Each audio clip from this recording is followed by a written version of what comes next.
Hello, everyone, and welcome to another episode here at The Damage Report. I am John Anarola. I'm alone in the TYT studios, and from yesterday to today, we went from perfectly normal LA to this building apparently has been transported to the middle of Antarctica because it is so freaking cold, both inside the building and also all over LA.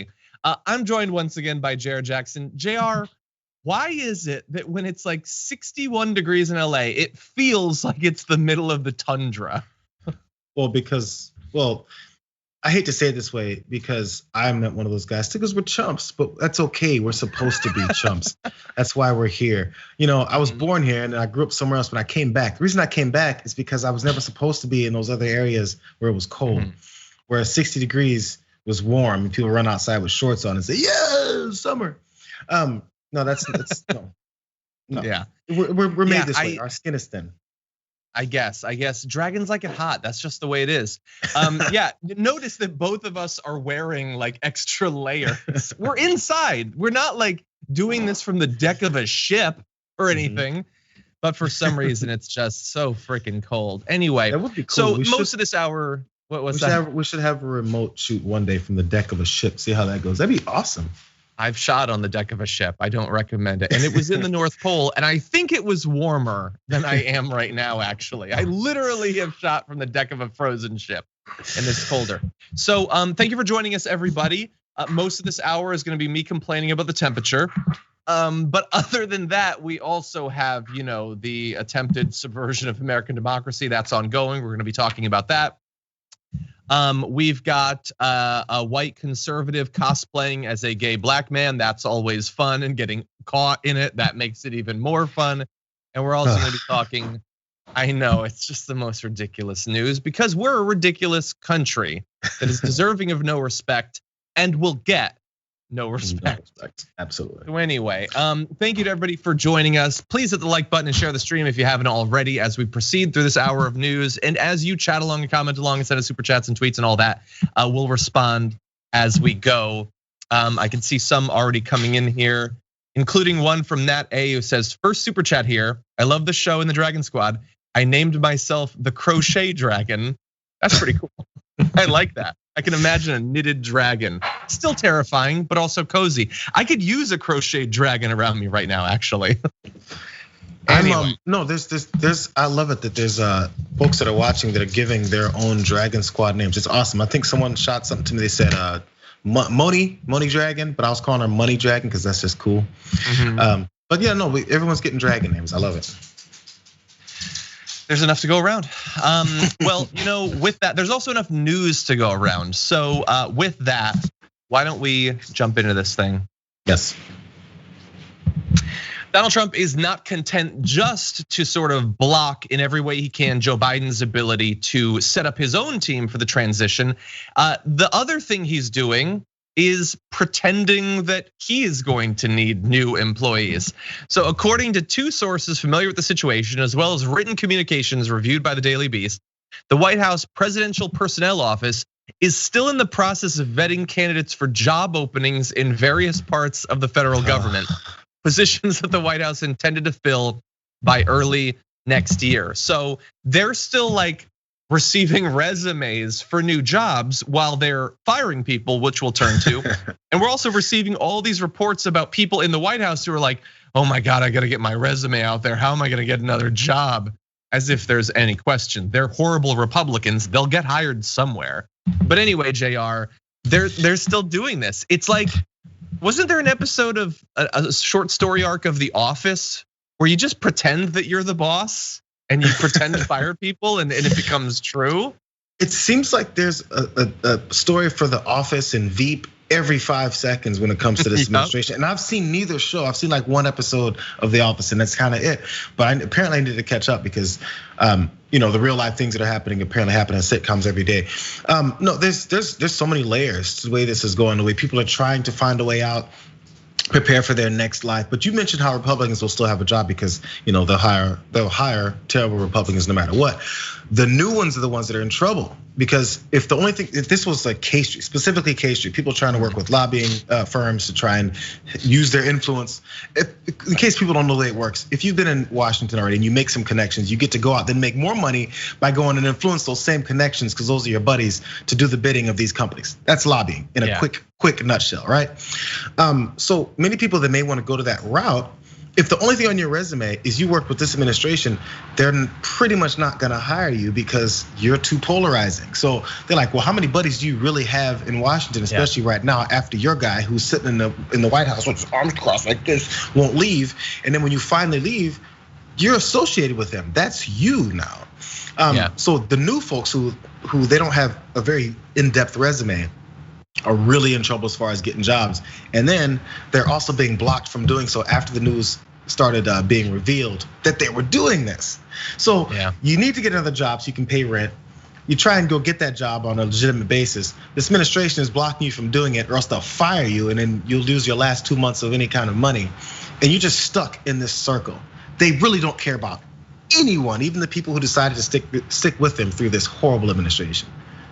Yeah, it's sad, and we're gonna have great examples of what you just gave there in just a second. But in addition to continuing the hiring process, just yesterday, the Washington Post reported that the White House Budget Office has instructed federal agencies to continue preparing the administration's budget proposal for the next fiscal year.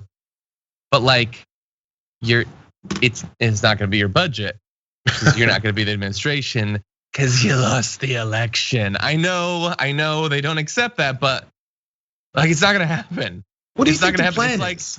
No, this is exactly what's happening. It's like, oh no, baby, don't break up with me. No, oh that hurts. Okay, so but we're still going to Hawaii, right? We're still gonna take that trip. No, you got dumped. You don't get to go to Hawaii. You don't get your budget. That's the way it works. But they're still expecting that they're gonna get some tonight. You're not, it's over. It's over. It's like the day when you get broken up with, you call and be like, so, how you doing? No, that I think is their pending legal challenges to the election, I guess. You still think you're gonna get some release from the judiciary, but that's not gonna happen. I'm confusing myself now. But anyway, you also, I just want to, as a reminder, in terms of muddying the waters over who's going to be president, yesterday we had Mike Pompeo saying there will be a smooth transition to a second Trump administration. It's just like, okay, so here is the theme of today's show. We're going to cover a lot of this, and a lot of it is going to be comical, laughable, fumbling and flailing and pathetic. But that doesn't mean that we shouldn't be worried or nervous or scared or vigilant or anything like that. Because they are still doing this stuff, and it's not just comments, it's not just prep our budget. They just fired or had the resignations of Mark Esper, Defense Secretary, his Chief of Staff, the Undersecretary of Defense for Policy, James Anderson, the Undersecretary of Defense for Intelligence, Joseph Kernan. And here is what is most amazing about that.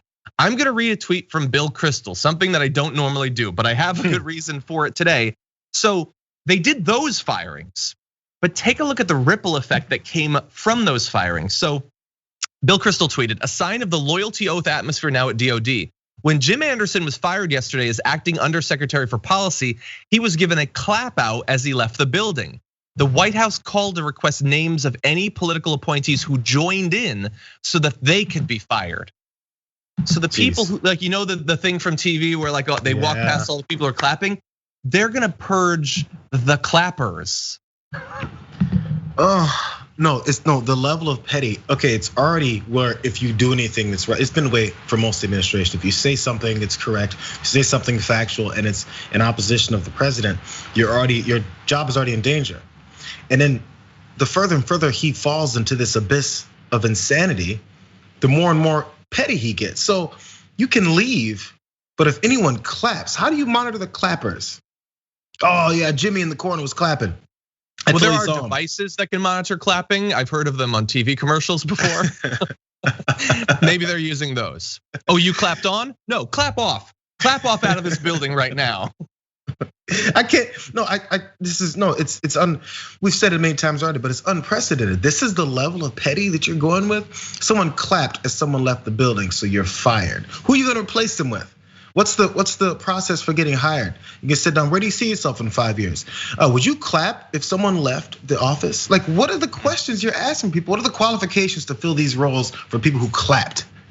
They want loyalists. That's it. That's the only thing they want. And they are, by the way, we know this from years of experience. They're perfectly happy with not filling these positions.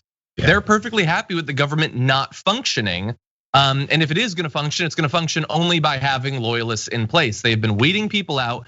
They're continuing this. They're continuing this now, knowing that they're not gonna be in office, or at least knowing there's no legitimate path for them to get in office. They're still on their way out firing people. I'm beginning to wonder though. I'm beginning to wonder though. Do they know they're not gonna be in office?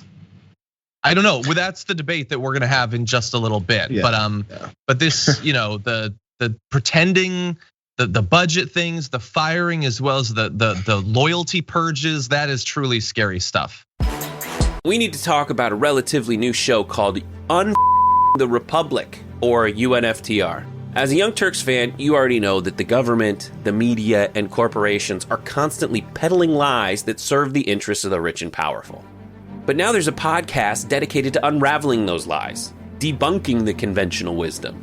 In each episode of the Republic, or UNFTR, the host delves into a different historical episode or topic that's generally misunderstood or purposely obfuscated by the so-called powers that be.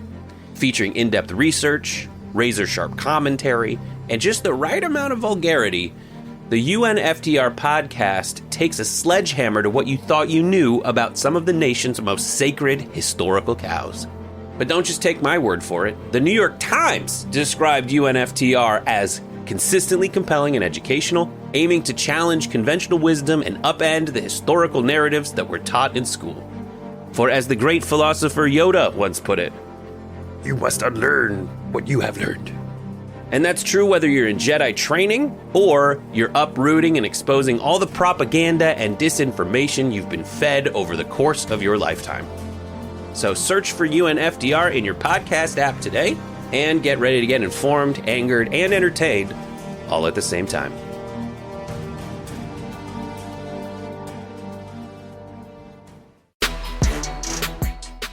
Donald Trump has mostly receded from public view since the election, appearing on Thursday at his press conference where you saw it. I'm not gonna repeat the stuff that he said there. He didn't even show up to the Four Seasons total landscaping thing. Now, he did make an appearance today for Veterans Day, but he didn't speak, which is how I like him best.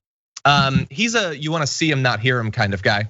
But anyway, he has mostly receded from public view. He's also apparently receded from being president, according to the sources of Jonathan Lemire, Associated Press reporter, who says, this is slowing a transition at the time of true crisis, referring to what we've been talking about them blocking Joe Biden. The coronavirus pandemic is surging out of control across the country, the worst it's ever been, state by state, setting record number of cases each day. And we have a president who, in the meantime, has largely abandoned his day job. He himself has not attended a coronavirus task force briefing in months. His public schedule does not show he's received an intelligence briefing since October 1st. Jeez. The White House hasn't read out a foreign leader call in weeks. He is simply not governing the country right now at a time of crisis. And we've known for a very long time, nobody's shocked to find out that he doesn't like doing the job, but he's not even pretending. Like when he used to get those intelligence briefings, that was a laughing stock, but at least he did it. His coronavirus task force appearances were an insult and a joke or both, but he was kind of doing them. He's not doing anything anymore. He's sort of president, but not really president at the same time, Jayar. Yeah, you know what's weird? I was thinking about this, and when the story came out, I was like, you know what? I kind of had that thought, but didn't have a full conscious, completion of that thought. I was like, you know what? He hasn't been doing anything. And then I think because the reason I ignored myself is because I was thinking, but when has he ever done anything? But there was a different level of doing nothing. It was like literally detaching himself from any role, any connection, any communication, anything that's even the appearance of responsibility to serve your position. And I was like, man, he hasn't really done much. I mean, you see him campaigning and going off on mail-in ballots before the election constantly. That's all he's been doing. Because you know what? He's like a kid. If you pour out a whole box of or a container of Legos in front of him, and he starts putting together, because he's so excited, he just puts together random things. It looks like a blob. You go, well, here, little Johnny, here. Well, here's the instructions. Put together the spaceship. And he's like, this is too much. And he just leaves it alone in a mess on the floor. That's what this guy's been doing. Yeah. He just wants to just make a mess with the Legos instead of creating something that's real with the Legos. And when someone tells him to, he cries and leaves. Well, and the fear is that at some point American democracy will accidentally step on one of those Legos, and you don't want that. That's just disastrous. By the way, I want to remember when we turn back to the super chats, I want to talk a little bit about Legos. But anyway, yeah, you're right. And it's not to say that he's not doing anything. He's spending his time doing something. We just don't necessarily know what it is behind the scenes. But we can see some of the effects. We already talked about all the firings, the purges that are going on. I assume he's involved in those. And behind the scenes, he is spreading misinformation around the election. We're gonna have a little bit more of that. It's gotten to the point where Biden's team is worried that Trump will encourage his supporters to disrupt the inauguration events. I don't know whether the fear involves actual violence, although there's reasons to fear about that, but just that they would go at all could be a problem. I honestly don't even know why you would have a real inauguration. It's still a pandemic. We should be avoiding these events where possible. I understand it's a big day for the country and everything, but we do have to be safe. Now, in terms of the misinformation, let me give you a little bit. We've been sort of, for the past few days, we've been tracking Trump's public statements. And by public statements, I mean tweets, because that's all that we're getting. So he tweeted, a guy named Al Schmidt, a Philadelphia commissioner and so-called Republican rhino, is being used big time by the fake 2 spaces news media to explain how honest things were with respect to the election in Philadelphia. He refuses to look at a mountain of corruption and dishonesty. We win. What does that mean? Does that mean that, like, if you burn Al Schmidt, you win? Is that in the Constitution? I don't know exactly what that means. Oh, I don't think anybody knows what that means. I think this official must have appeared on TV for him to even tweet about this, because he definitely didn't look at any statements, didn't look at any communication. Yeah, this is a TV appearance that Trump is responding to, because that's what he's doing with his time. He's waiting for people to come on TV and defend him, and he keeps finding people telling him the truth, and he can't take it, so he resorts to Twitter to go talk about those people. Somehow being a rhino now because they don't support you. Again, look how far we've gotten from reality. The main, not even main thing, the first thing we should notice in this is that he calls someone a rhino for not just going along with whatever he says. Yeah. Why is that relevant? This guy has his own mindset and is saying something, and he's probably terrible on 75 other things. But he says one bit of truth, and that makes him a rhino. And if it's a rhino, why is that so bad? What's he doing to you? Trump. He wants loyalty. You could be the best Republican ever. If you ever don't agree with him when he wants you to, that's it. You're done. Good day, sir. Yeah, and by the way, people like to call Democrats dinos too and stuff, and then maybe a Joe Manchins of the world, because he's literally working for the Republican Party and stopping policies and agendas that would actually help the American people. Now, this guy's mad and calling this guy a rhino because he's not helping you. Just look at the objectives of each one of these name callings that could happen. Well, okay, so we have all of what you just said, the argument that you constructed, but Trump would respond, we win, I guess. But in addition to that, in addition to just trying to basically pushing back against the fact checkers, that's what he's doing right now. He's saying you can't trust anyone who says this was a valid election, even if they're a Republican, because if they do that, in doing that, they become not a Republican anymore. It's a magic trick that he has. He also has maybe a new avenue of attack. I have no idea how you would prosecute the case that this implies, but he tweeted, the fake posters at ABC Washington Post produced a possibly illegal suppression Capitol poll just before the election, showing me down 17 points in Wisconsin when, in fact, on election day, the race was even and we are now preparing to win the state. Many such deplorable instances. So he lost Wisconsin, he's gonna lose Wisconsin. I don't know why he put deplorable in quotation marks. Is it a weird reference to Hillary that had no place to tweet? Yes. I don't know. It is. It's gotta be. But what he's saying there is that the polls that were off were illegal and that they suppressed the vote. I think that's dumb. I don't know what. Okay, so we've gone through a lot of court cases over the last week that didn't go anywhere, that were nonsensical in a variety of ways. But what would you even say to the judge? They did a poll, it was very suppressive, so no Wisconsin or revote. I don't know. What would you actually do? I have no idea what this leads to. Yeah, well, the thing is, we know Trump in general has historically lost court cases all the time because he doesn't know what to do, or the people he appoints, his attorneys that he puts in place to give his arguments, are dealing with nothing. Like, so his attorneys have to go into court and make a case based off of what this guy is saying.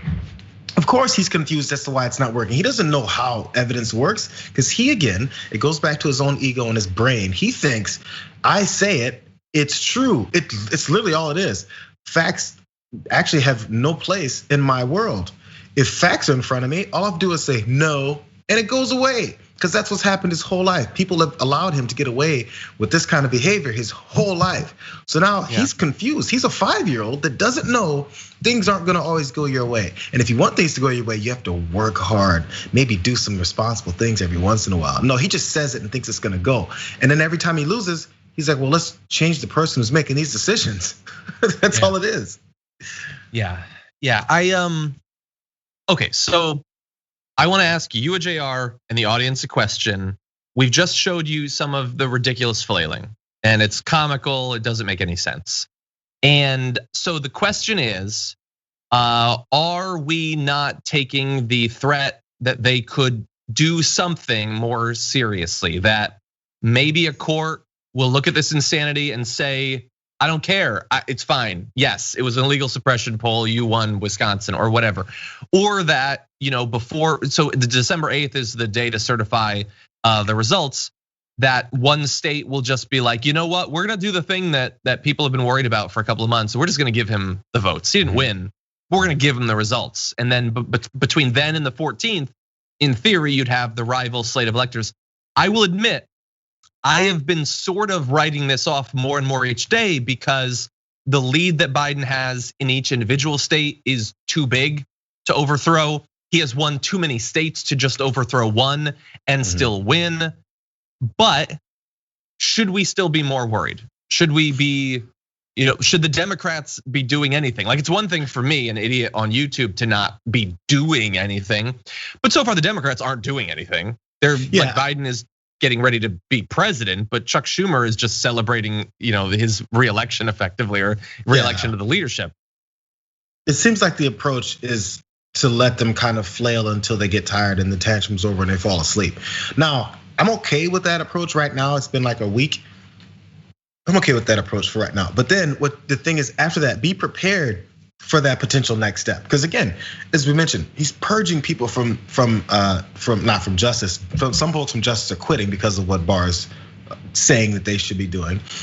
He's purging people from defense, and replacing them with yes men that are gonna do whatever he wants. So these are positions of influence and power that are, levers surrounding our servicemen and military. So I get that concern, but keep an eye on it, because I don't know if reacting right now is gonna do much good. It's not like it's not like he's gonna stop because we react. So maybe once it gets to that point where we have the electors have to put forward things, and they've mentioned before how in 2000 with Gore and W, how it was extended because of recount. Completely different, by the way, a real recount, not some BS that they're talking here, but still it got extended and everything was fine.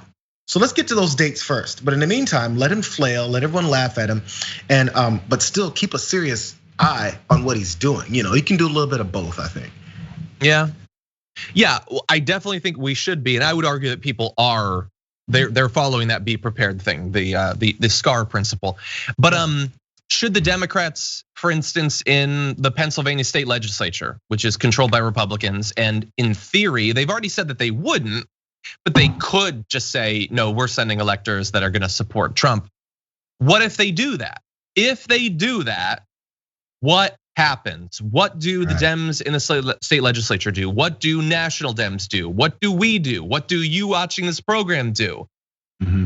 I don't know that I have good answers to that. Obviously it can't be allowed, even though, again, as a reminder, if Pennsylvania were to do that, that doesn't overturn Biden becoming president. It's not enough. The lead is too big.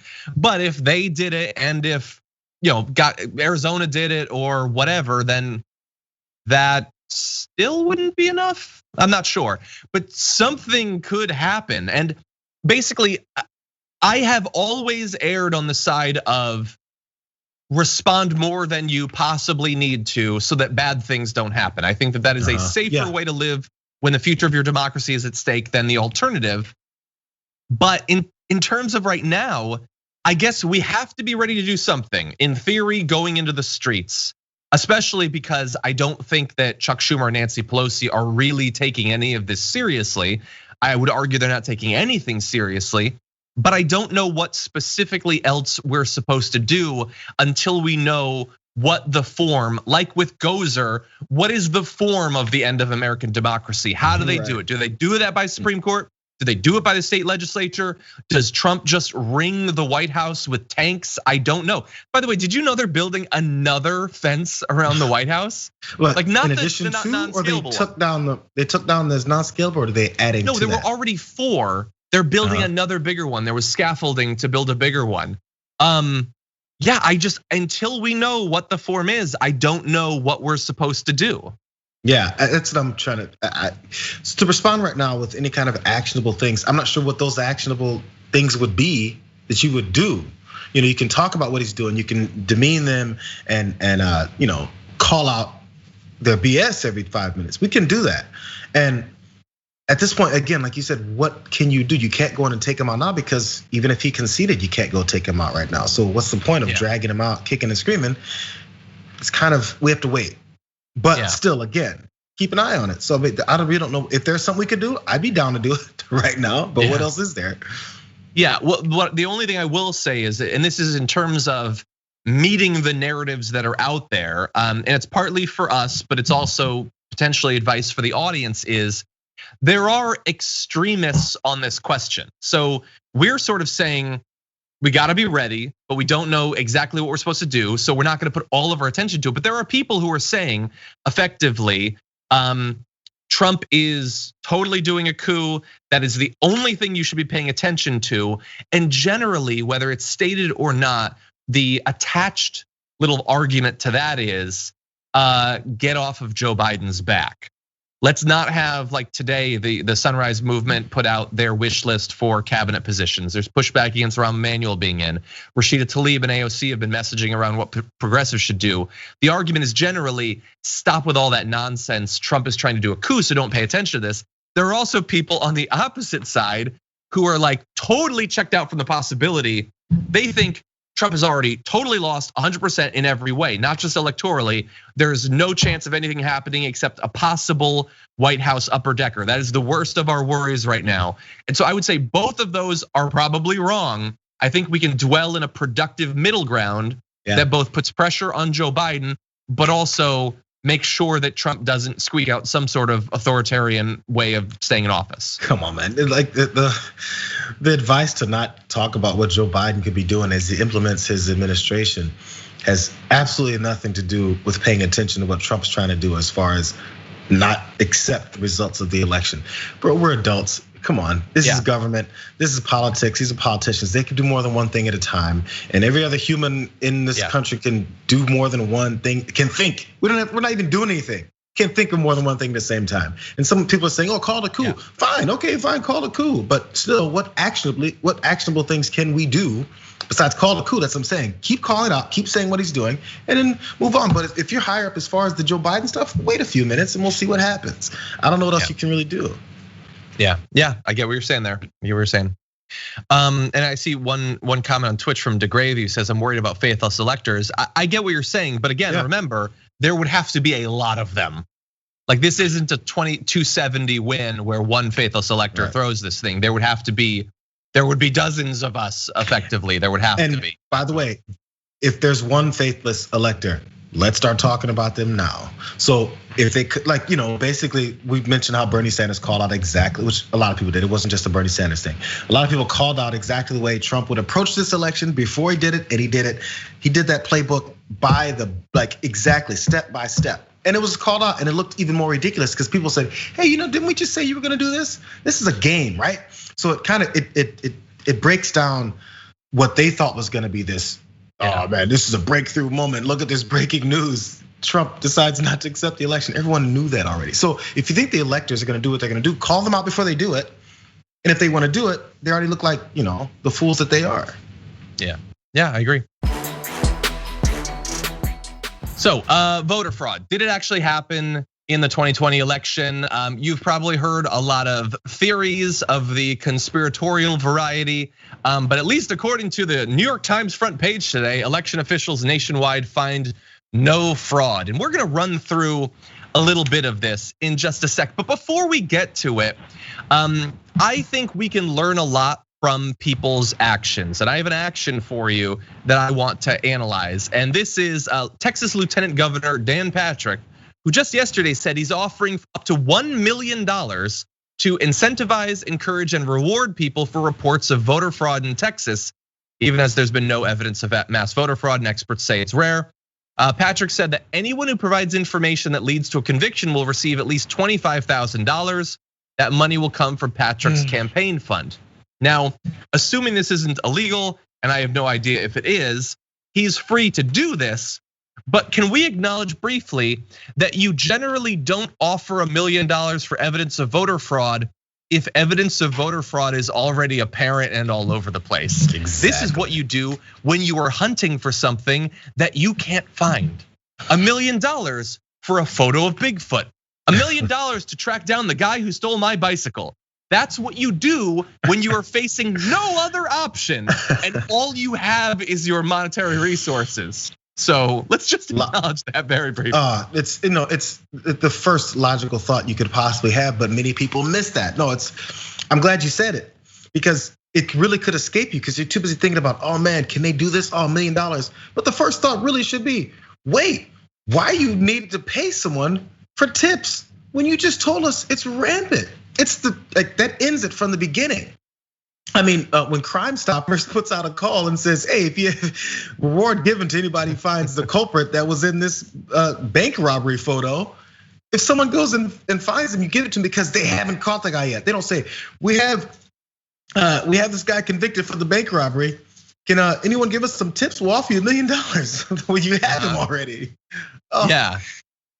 Yeah, no.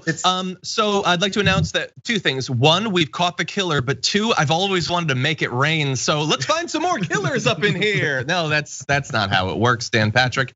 Remember, Dan Patrick, very worried about voter fraud. Something that influences an election in a way that doesn't have to do with the will of the people. Also, the guy that was perfectly fine with trying to limit early ballots by limiting the number of ballot drop-off locations, as well as other things like that. So there were people trying to mess with the election. I'm just saying we know one of them. I don't need to give out $1 million to track down Dan Patrick. We got him. Now, really fast. We have a comment from him. He said, "I support President Trump's efforts to identify voter fraud in the presidential election and his commitment to making sure that every legal vote is counted and every illegal vote is disqualified.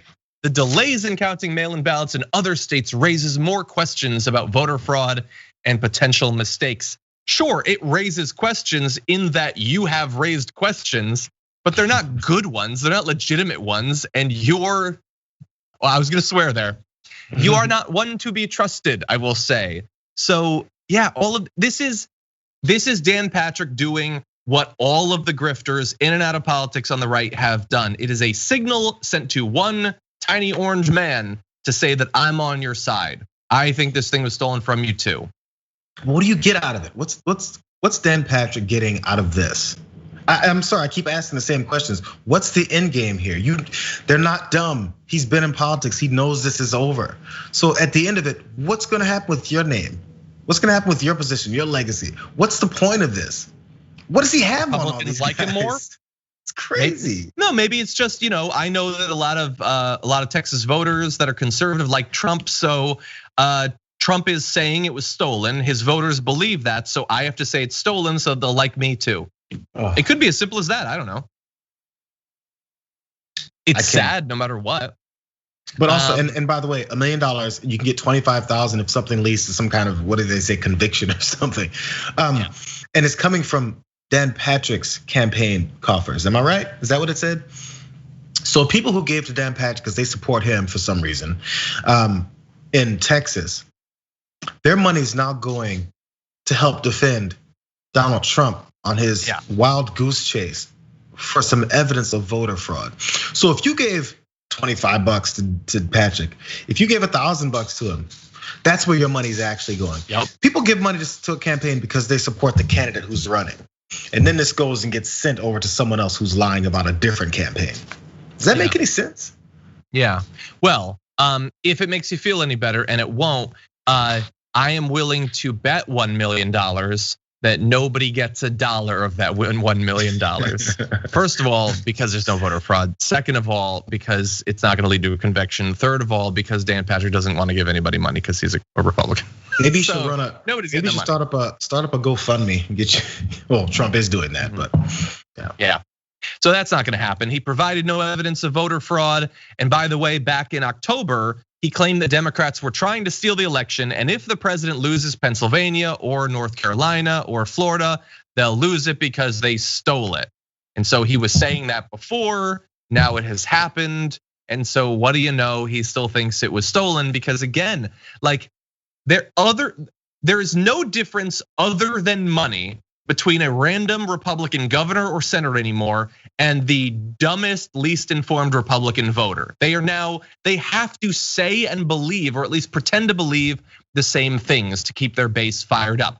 They're not the same. Fundamentally, every one of these Republicans is fabulously wealthy and would never spend a minute with one of those voters, but they claim the same stupid conspiratorial things. That is the Republican Party now. Yeah, it's a shame. Anyway, let's do a little bit of a roundup of some of the claims of voter fraud that have fallen apart literally just this morning. This is us just plucking a few bits of news from just this morning. So first of all, you have a Pennsylvania postal worker whose claims have been cited by top Republicans as potential evidence of widespread voting irregularities, admitted to the US Postal Service investigators that he fabricated the allegations, according to 3 officials briefed on the investigation. Richard Hopkins' claim that a postmaster in Erie, Pennsylvania instructed postal workers to backdate ballots mailed after Election Day was cited by Lindsey Graham in a letter to the Justice Department calling for a federal investigation, which by the way, they're doing now. So part of the evidence that a senator used to make this thing start was fabricated entirely. I'm sure Graham will be apologizing for that. So let's talk a little bit about these claims. Hopkins' allegations without his name were first aired last week by Project Veritas, an organization that uses deceptive tactics to expose what it says is bias and corruption in the mainstream media. He was hailed, this individual, by James O'Keefe as an American hero. A GoFundMe page for him has raised more than $136,000, with donors praising him as a patriot and a whistleblower. Nope, he was just a liar. He was a liar and he got paid for it. The fundraising page was apparently removed by GoFundMe, so I don't know if he's gonna get the money. It looks like he will not. That's small miracles. But yeah, no, he just made up. Just made it up. I'm actually a little disappointed. I'm disappointed that GoFundMe is not gonna get this man his money. He went out there, did his job. He fooled more people that were asking to be fooled. I mean, hey, this is a tough economy right now. Let the man make his money. That's some work he put in to fool all these idiots. Actually, it wasn't much work, but still it was work. He put his face out there, he put his name out there, he put together the GoFundMe page. If people wanna give someone money, if someone is sitting outside of your local grocery store and is asking for money and someone decides to hand them $136,000, are they not allowed to have it? Hey, if you wanna give away money to someone, for whatever reason, because a lot of these people were quoted as reasons why they gave away their money, and many of those reasons were because Democrats are evil, because it's 100% sure that he stole this election. Hey, if you want to say those things and it makes you feel better to give someone money to say it, do that. That's not my money.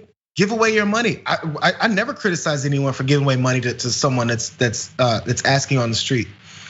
What business is that of mine? You can give away your money. Let this man have his $136,000. Give him double. He's working. God. Yeah, you know, I should have predicted this. Why wouldn't somebody set up this sort of thing? I'm mad I didn't. Yeah. If you're one of the many Americans out there who's experiencing very hard times, been left behind by the country, ask yourself a serious question. Why aren't you grifting Republicans? Because it's so easy. Make a little video of yourself saying, you could like blur your face a little bit to make it mysterious and say that you witnessed voter fraud, but now the lamestream media is coming for me. You tweet that, Trump will tweet it 5 seconds later because they don't check anything, and then you raise $1 million on GoFundMe. It's awesome. Hey, by the way, I'm sorry, John, I'm gonna read one of these.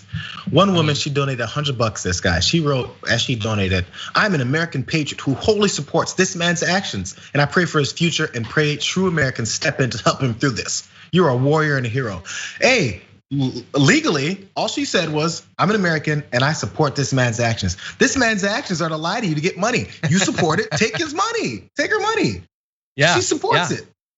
And if your response to Jayar is, well, now though, it turned out it was fake, so she's gonna be really mad. Why are you assuming that? Why are you assuming that she will change her opinion in literally any way? He earned that money unfair and unsquare. Give it to him. Anyway, it's not just that though. You have that's a big one, obviously. But here is I want to show you an awesome little bit of a dialogue between a judge and one of the Trump voter fraud claim supporting lawyers. Judge says, "Are you claiming that there is any fraud in connection with these 592 disputed ballots that they were talking about?" Mr. Goldstein, "To my knowledge at present, no." The court, "Are you claiming that there is any undue or improper influence upon the elector with respect to these ballots?" Mr. Goldstein, "To my knowledge at present, no." Why are we doing any of this then? Why are you bringing up these claims when you're not even trying? But I want you to understand what's happening there. So here is an interesting thing that has been playing out in multiple cases. These lawyers have been hired by the Republicans to make the case in court that there is voter fraud. But there are consequences to this. Not to the Republicans who are paying those lawyers, there are potential consequences to the lawyers. Because if the lawyers are shown to have lied in court, they could be disbarred. Their careers could be over. So they'll go and they'll try to earn their money, but they can't.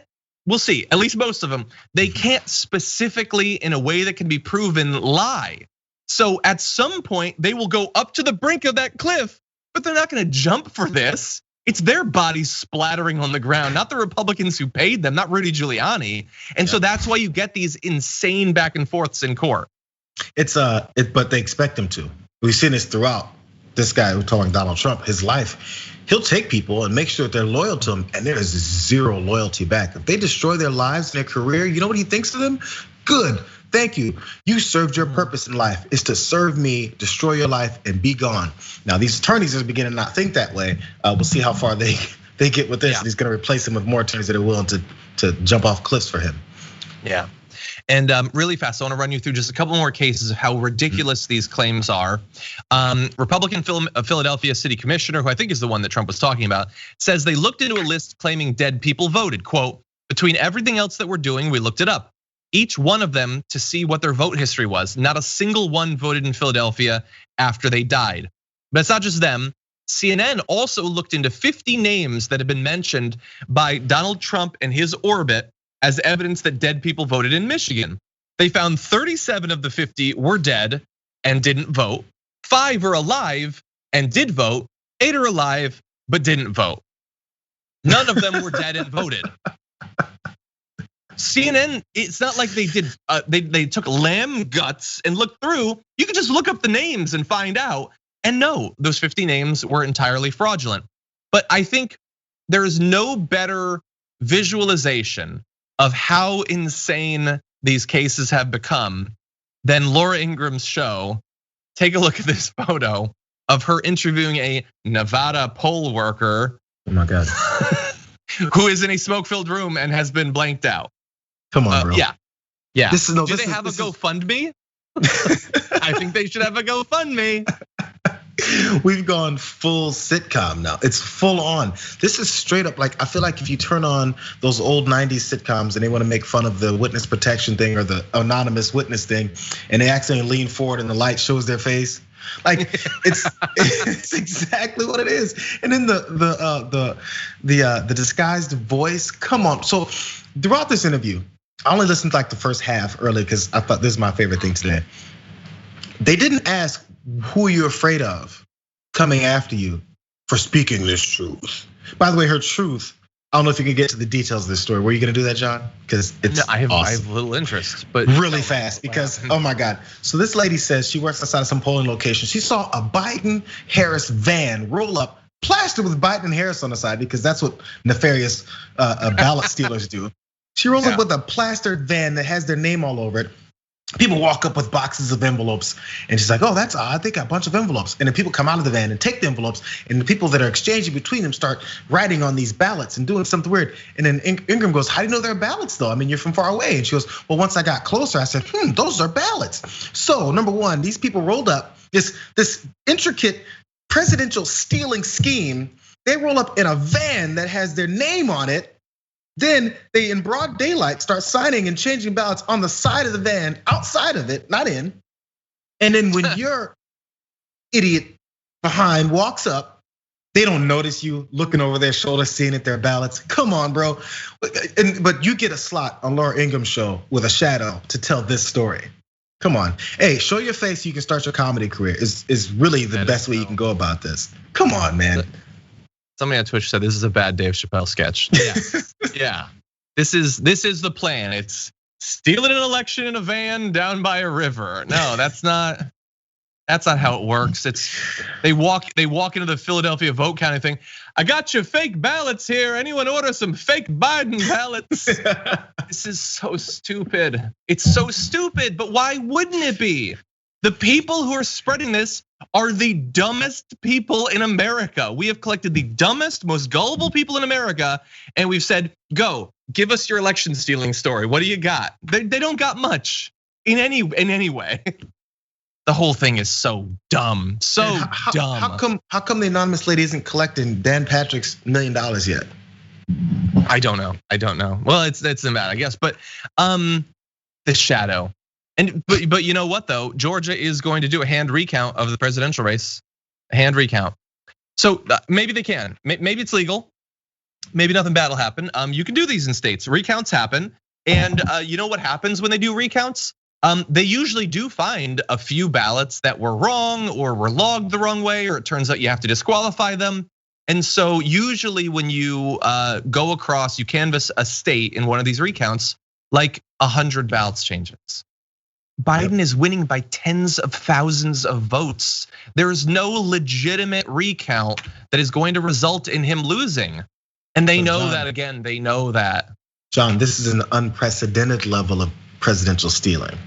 So usually under normal recounts, 100 or so ballots is the difference. But this is Donald Trump, and he's been cheated since he was born. You know how hard his life has been. So they came after him, and this changes are gonna be like 50,000 in every state. Hey, am I doing a good job? I think I can get hired to do some of this. Somebody, I have a GoFundMe, you guys. I can say this every time. Just give me money. Oh my God, I gotta start a GoFundMe. I've seen evidence of something. I saw a van. I saw 5 vans. I took the red pill. I used to work with John Idarola, and they lie every day. Give me money. It's just gonna be like, I saw a guy in the shadows, and he had Biden's sunglasses, and I saw feet peeking out from under. It was Converse. I saw it. I know it was them. They did it. Anyway, let's read some super chats before we move on. You would think we were exaggerating, but we're actually the story you just gave is actually more believable than some of the things that people are saying. I would watch that movie. Please don't forget, no matter what ends up happening with Donald Trump, that one of the areas where he has done the most lingering long-term damage to our country and to our world has to do with the environment and our ability to combat the climate crisis. Remember, in May of this year, carbon dioxide levels reached 417 parts per million, the highest level ever recorded, in no small part thanks to increasing US emissions, which he helped to see happen. And all along, like the things that Trump did, whether it's opening up areas to mining or logging or all the environmental deregulations, the getting rid of the methane emissions, getting rid of the higher CAF standards and things like that, was all done supposedly to benefit the economy. But that apparently hasn't actually happened, shockingly. Economists see little evidence that Mr. Trump's rollback of climate change rules actually did bolster the economy, with jobs in the auto sector having been declining since the beginning of 2019, and the trend continuing despite the rollback of rules aimed at vehicle pollution from greenhouse gases. Domestic coal production, which he's tried to spur, last year dropped to its lowest level since 1978, thankfully. In September, the French government actually blocked a $7 billion contract to purchase American natural gas, arguing that gas produced without controls on methane leaks was too harmful to the climate, because of course it is. And so, like that, the long-term impact of these changes is just amazing. Hopefully Biden gets out in front of them fast, really fast. I wanna read you one more little bit of this. Most of Mr. Trump's environmental policies, which erased or loosened nearly 100 rules and regulations on pollution in the air, water, and atmosphere, which we previously talked about, can be reversed, assuming Biden does the right thing, though not immediately. And pollutants like industrial soot and chemicals can have lasting health effects, especially in minority communities where they're often concentrated. Air quality and water clarity can be restored once emissions are put back under control. But why would that be necessary? I mean, he always talks about how we have the best water, the best air. So clean. But anyway, yeah. So John, you presented a bunch of facts and figures and realities about the situation. But again, the opposing argument is, and I'm glad you said it, we have the cleanest air and cleanest water. That's all you have to say. That's your argument, and we're just supposed to listen to you. That's just the way these things work. So again, for people who maybe think, yeah, Donald Trump came into office and he's doing this, and it's not such a big deal. We have another fascist that's about to take over. We have issues with Biden, we do, and those are obvious issues. But let's keep it real. There's things that can't be reversed, and even if they are reversed, it takes a long time for those things to actually take effect. This is not paying attention to what you may think, or what you're saying are the important things that we're dealing with. If you're a person, a progressive, it's like, oh, climate change is one of the biggest issues of our time. If you believed in Bernie Sanders, if you voted for him, and then he's talked about how climate change is one of the biggest issues that our world faces. And then you don't care that the guy who's literally tearing the world apart and adding to this climate change issue gets reelected because you're mad about what happened in the primaries. It's just, these are one of those issues where you can't ignore it and then say they're all the same people. Because it's obvious, it was absolutely accelerated since Trump came into office. Explicitly and like they fired all missiles directly at this problem. This is what they wanted, deregulation so people can make more money, and then who cares about the environment? And then the response that is, ours is the best. If you think that's fine, then you can go ahead and now you should shun Bernie Sanders and shun all of those things that you said were important to you. This is one of those issues. It just is. It won't go away. Yeah, it's certainly one of the areas that they really focused on and were very successful, because so much of this can be done just through executive orders. And yeah, we've locked in a lot of that damage. And so the reason we're talking about this is less to go over the Trump stuff, because we've done that ad nauseum over the past few years, as everyone should, but also try to point out that Biden does have an opportunity, but it's not necessarily a perfect opportunity that can work perfectly immediately, even if he does the perfect things, which we don't know if he will. Even if he succeeds in re-implementing basically all of the regulations, a lot of them that were put in place under Obama and were taken out under Trump, even if he does that instantly, 2 years would pass before those rules would be legally finalized, resulting in more emissions. Legally finalized, actually put into effect, go through court challenges and things like that. Bear in mind, those court challenges could end up at a conservative supermajority Supreme Court, which is always going to be fun. There are some things that he can't necessarily do through executive orders, but others can be done almost instantly. I really think that there needs to be a long list of these on day one. The Biden administration can legally reinstate environmental protections on some public lands, including, we've recently talked about the opening up of logging in some of these old growth forests with trees that have been there for hundreds, if not thousands of years. Yeah, some things may be more difficult when it comes to regulation of power plants, regulations of cars. Will the Supreme Court allow those regulations to stand? I don't know. Things just got a lot more tricky. And this is not time that we have to spare. We are already so far behind. And we're trying to secure our future, knowing that there's a conservative Supreme Court that isn't gonna buy that all these regulation changes that Trump has done haven't benefited the economy, and that continuing it isn't going to. There's plenty of hangover from the Trump administration that's gonna bog down the country for some time. And if you don't think Republicans aren't gonna come in 2 years if things continue to get worse the way they have, and say, look, President Biden has been in for 2 years and look how things have gotten worse. So the same way they do with the economy when they inherit a good one and then destroy it. And then claim to say, look what we got, a bad economy. No, you created the bad economy, but you got a great one. And every time a Democratic president comes in and changes what you did or tries to fix what you did, it takes them 8 years to do it.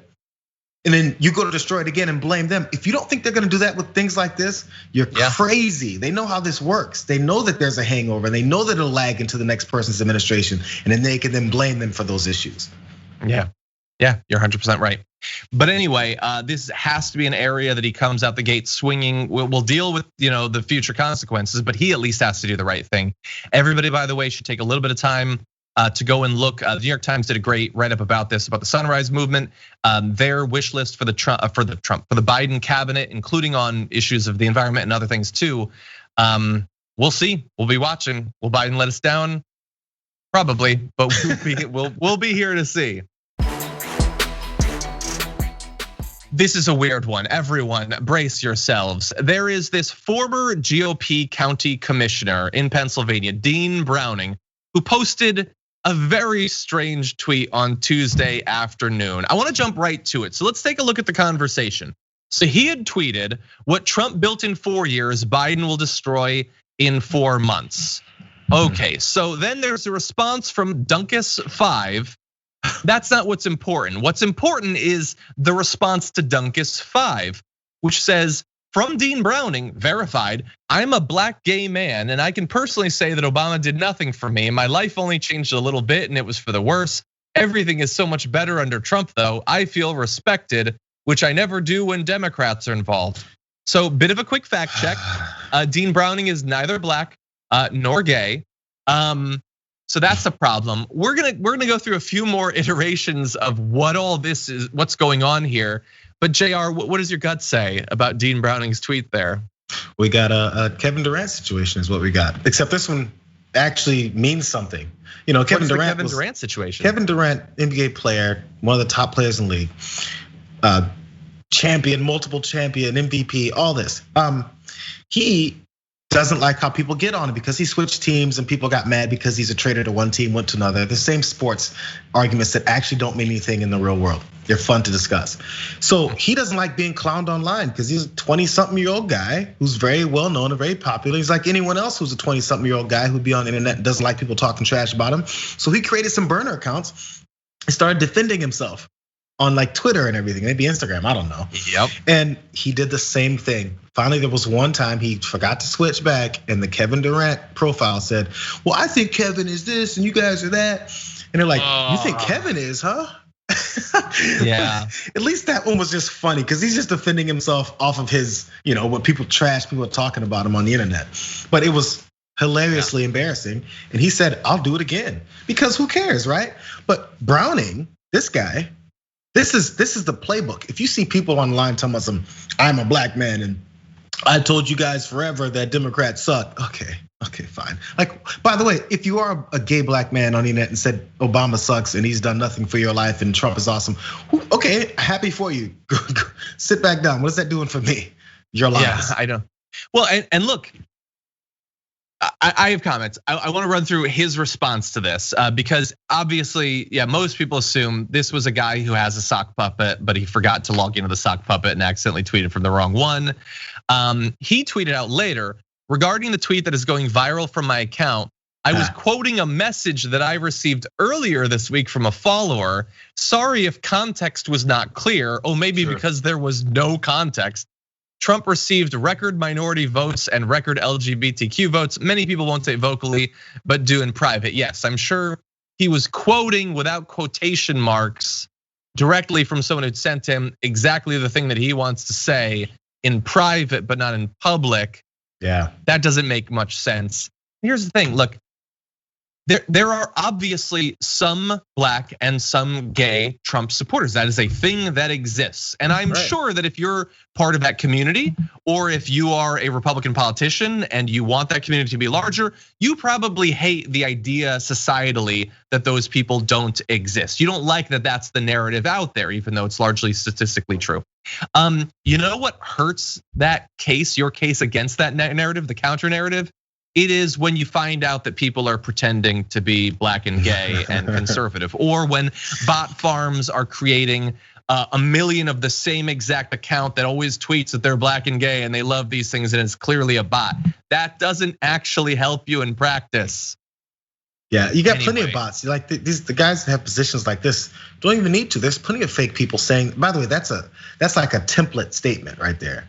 I'm a gay black Trump supporter. Obama did nothing for me. As a matter of fact, Trump has done more for black people than any other president since Abraham. It's just the same thing. I know. Come on. So sad. And look, there's a little bit more on this, that people believe that they might have identified what the sock puppet account is because this person tweets a whole lot, mostly in replies to his tweets, and always says that they're black and gay. I don't know for sure. That could also be the person that sent him this perfect DM, I guess. But the thing is, but that doesn't even make sense. Because if this person is DMing him this information for him to quote, and he says some people are only comfortable saying it in private, not in public, but like this guy's saying it in public constantly under this other account, none of this makes sense. None of this is good. And in all likelihood, we may never know for sure. What it looks like is what it looks like, and that is that this is another person operating a sock puppet, because they don't actually believe that they're right. They just need to pretend that other people believe that they're right. Yeah, it goes into their mindset of how they think they need to convince people, is come up with a fake person that'll somehow convince this fake grassroots, this AstroTurf organization of people that is coming forward and saying that this is that's their life. Is this supposed to be effective? Even if you got away with it, is this effective? Is this changing votes? Is this gonna change the 100 votes? You're gonna get a different change in Georgia? I don't understand. This is so much work, and I said it before, it's so much work to do the wrong thing. Just do the right thing. It's a lot less work, and it'll actually be probably rewarding because people will like you and everyone is happy. You work hard to be bad, to be wrong, to be the liar. It's so much extra work. And then after you get caught, you have to come up with another excuse, and then another excuse, and another excuse that doesn't make any sense. There was a song like in the 80s on like, I watched commercials very closely when I was a kid. It was the public service announcement, one of those things where they were telling people, maybe it was the Church of Latter-day Saints, one of those things that told people how to be a good human. And they had a song where they said a kid started to lie.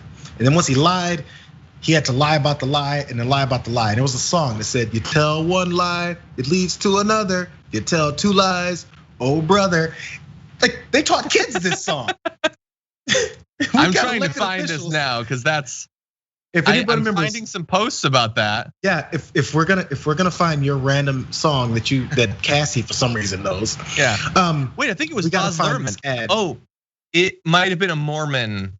Yeah, it was Jesus. The Church of Latter-day Saints. I remember that in those. It was one of those ads. There you go. The Church of Jesus Christ of Latter-day Saints, the Mormons. I remember those ads. I studied commercials when I was a kid. But anyway, you teach kids that, but grown adults just can't figure it out because. Yeah, good idea.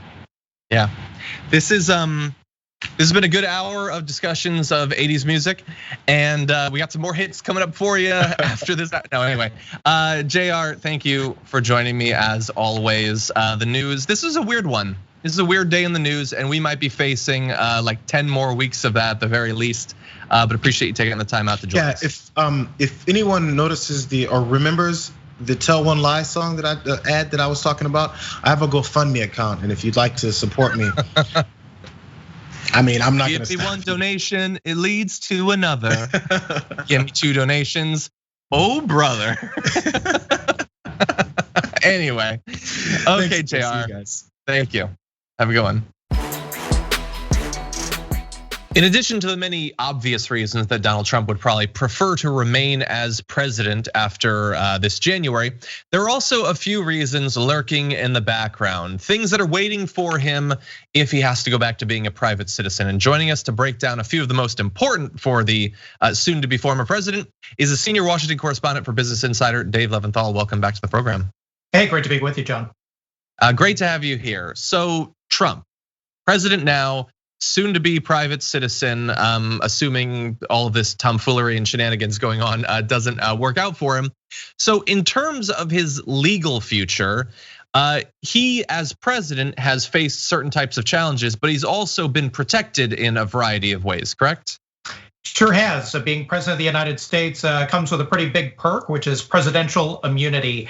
And Donald Trump, John, has a whole world of hurt waiting for him, a whole world of pain waiting for him when he leaves the White House. And that comes in earnest on January 20th. So we're talking about criminal matters, we're talking about civil matters, talking about federal level matters and also state level matters. And wherever Donald Trump goes, whether that's New York City or Mar-a-Lago or all over the world, he's gonna have back here in the United States waiting for him years and years worth of legal peril at multiple levels involving his political actions, his campaign, his private actions, his business actions, and of course his taxes. So if you're Donald Trump, you're probably not too happy about the prospects awaiting you.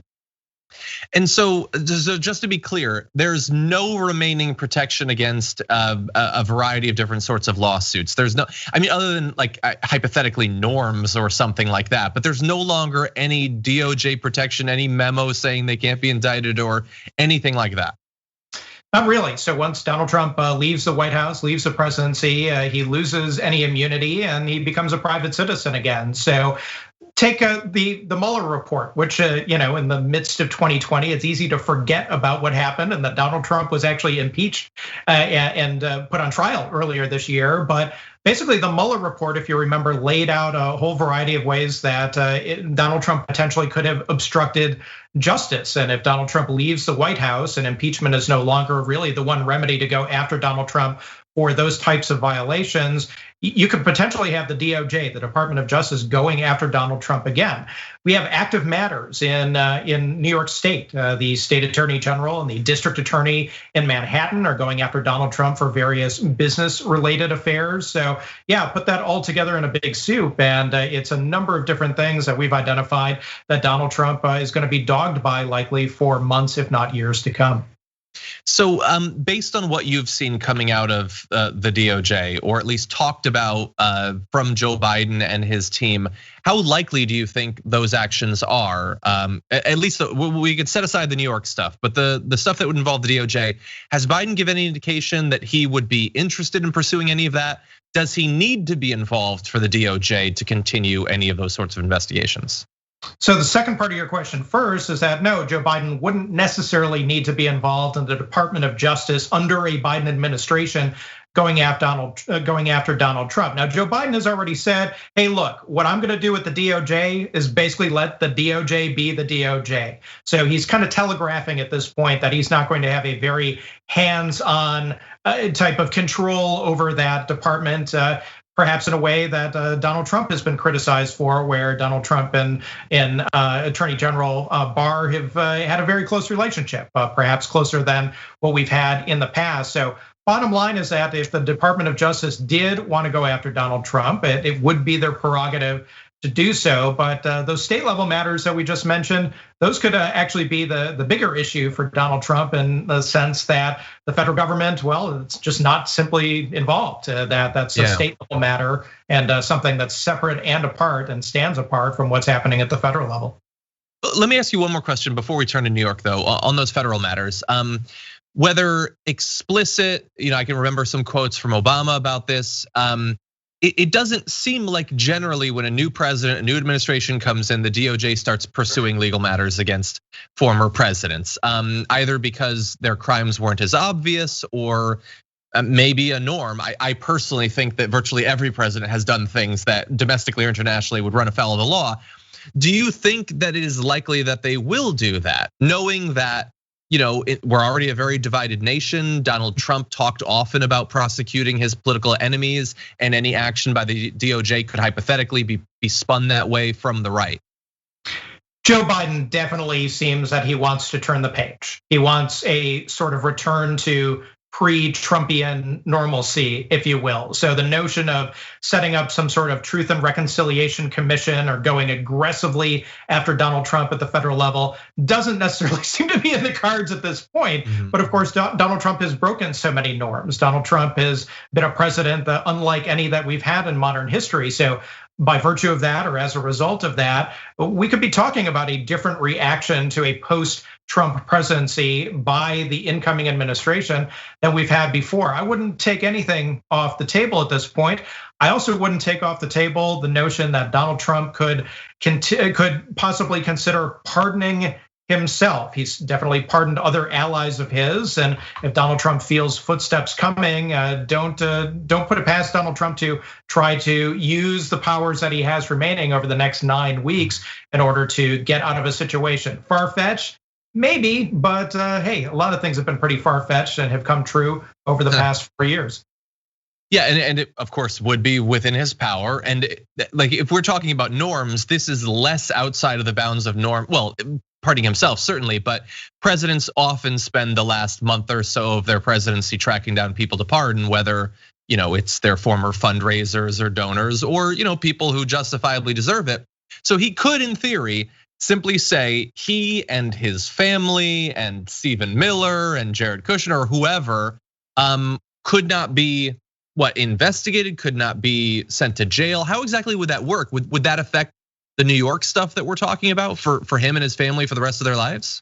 So a pardon, just by the nature, a presidential pardon is not something that affects state level matters. It would only apply to federal level matters. And pardons, if you read your history book and remember what happened with Richard Nixon, Gerald Ford pardoned Richard Nixon for crimes that he may or may not have committed, but in essence, it was a pardon that absolved him of any future prosecution for the things that he likely would have been impeached for had he not resigned. So a president can definitely pardon somebody for something that they haven't been convicted of. So for example, but we're also getting into some odd legal territory here. We have Roger Stone, the former dirty trickster and definitely ally of Donald Trump, who Donald Trump has commuted his jail sentence. Whether he would pardon somebody like a Roger Stone remains to be seen. And Donald Trump, in all likelihood, is going to issue a few pardons before he leaves office, almost certainly. I gotta ask you one more question just about the self-pardon. So obviously he doesn't have to have already been convicted of something to pardon himself. He could preemptively pardon himself or others about it. My question would be, how specific does he have to be? Does he have to say he's pardoned for this particular violation, or can he go broad? Because obviously if he has to be specific, then it could be read as a list of his admitted crimes. I know that wouldn't have that formal effect, obviously, but can he just say absolves of everything, or does he have to say of this particular corruption or this obstruction of justice? Well, John, we're getting into some pretty exotic constitutional law questions when you bring that up. I don't think anyone truly knows the answer, and you can fully expect that if Donald Trump tried to pardon himself as president, that something like that would have legal challenges up the wazoo. Now, there's another kind of, if you want to play this out, Donald Trump could resign and have then President Mike Pence pardon him. The chances of that happening pretty darn slim. But again, you gotta play these scenarios out, especially since Donald Trump right now, as we speak, is basically saying, pay no attention to Joe Biden being the president-elect. I'm still the president, and we're just going to move on as if I'm going to be president on January 20th for a second term. Well, I think that leads us into a good transition to the other topic. In addition to potential legal challenges going forward, Donald Trump has other things waiting for him once he's no longer president. And you have a great write-up about the fact that he's still very much raising money.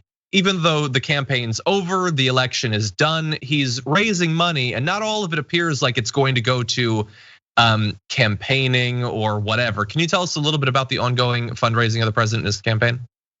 Well, since election night, Donald Trump has been fundraising as if the campaign was still going on. And when it became clear that Joe Biden was in the lead and then Joe Biden became president-elect, the emails, the text messages from Donald Trump's campaign, they've continued. They've continued in some cases hour after hour after hour, morning, noon, and night. So why ever would Donald Trump be raising campaign money when there's no campaign to run yet? Well, a couple of reasons. Number one, at face value, Donald Trump is saying that he is raising money for legal challenges that he's trying to put forth in states such as Michigan and Wisconsin and Nevada and Georgia and trying to raise money for those efforts.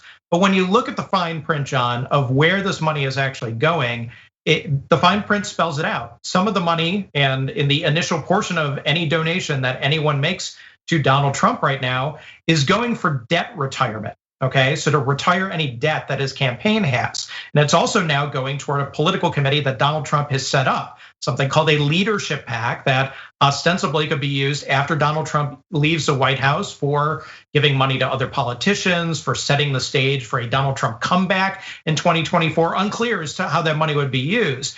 But then the Republican Party itself has a legal fund. They have lots of money to use for all the various legal challenges in the several different states where they're filing challenges. And so, is any of that money that Donald Trump is supposedly raising actually going to be used for legal challenges? Unclear, not sure. Donald Trump isn't going to have to tell anyone for a while yet, too, until we get new reports filed with the Federal Election Commission next month. Yeah, I would also question how much they'll actually need for the legal challenges, since a lot of them seem to be getting dismissed on day one with the judge effectively just saying the hell out of here. And all of this, by the way, totally legal. If he wants to say, give me money for legal recounts, and he ends up putting quite a bit of it to debt elimination or whatever, he's totally free to do that, correct?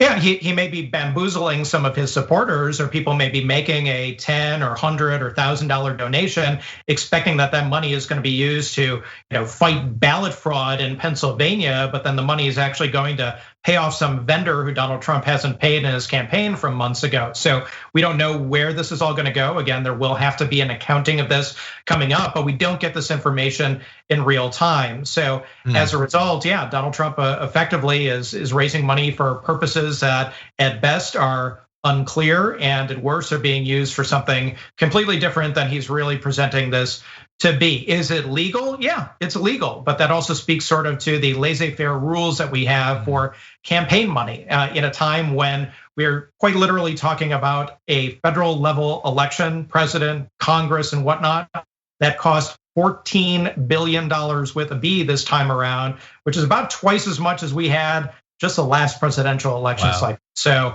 hey, we say it every year, or every 4 years that this is the most expensive presidential race in the history of the United States. Well, this time, yes, but also by just a country light year. It's absolutely unbelievable. Really fast, just to tie this into some reporting that you've done in the past, is there any indication that any of this debt reduction will go to police services that have provided security for his rallies in the past that he hasn't paid? Almost certainly not. The bills are around just short of $2 million in bills that the Trump campaign has received from various municipalities across the country. Mesa, Arizona, Erie, Pennsylvania, a couple cities in Wisconsin and so forth. And yeah, they have not gotten paid. They would love to have that money to pay for municipal services that of course are very hard to fund in the midst of a pandemic. So yeah, but the Trump administration has given absolutely, or I should say the Trump campaign has given absolutely no indication that it's going to pay any of those bills, including some of which are about 4 years old at this point. Yeah, and as you said, millions of dollars. So to any conservative watching this, just bear in mind that Trump is, to a limited extent, defunding the police by doing this. But anyway, and then finally, do we have any idea how successful these appeals have been? How much money they've been able to raise since the election? So we definitely know that they have been raising money. We can tell that people are clicking on these links from some digital things that you can do with the links provided. We definitely know that if they didn't work, then they wouldn't be doing them.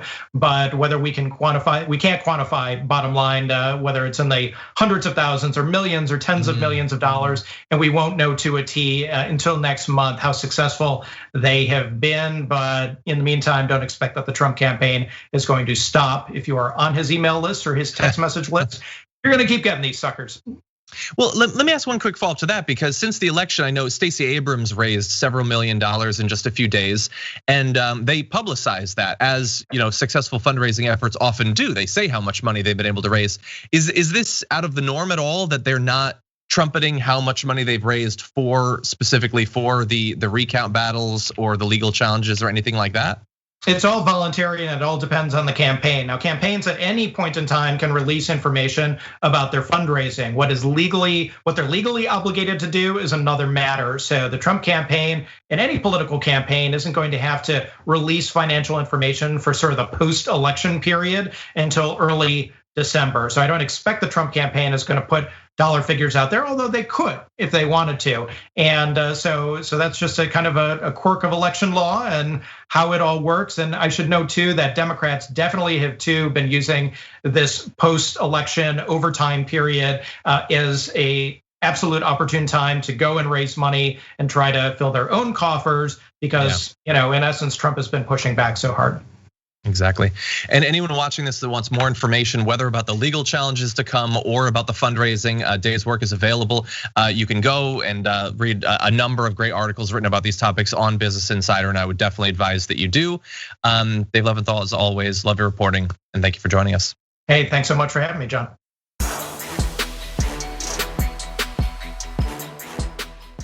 Thanks for listening to the full episode of The Damage Report. Support our work, listen ad-free, access members-only bonus content, and more by subscribing to Apple Podcasts at apple.co/TYT. I'm your host, John Adarola. I'll see you soon.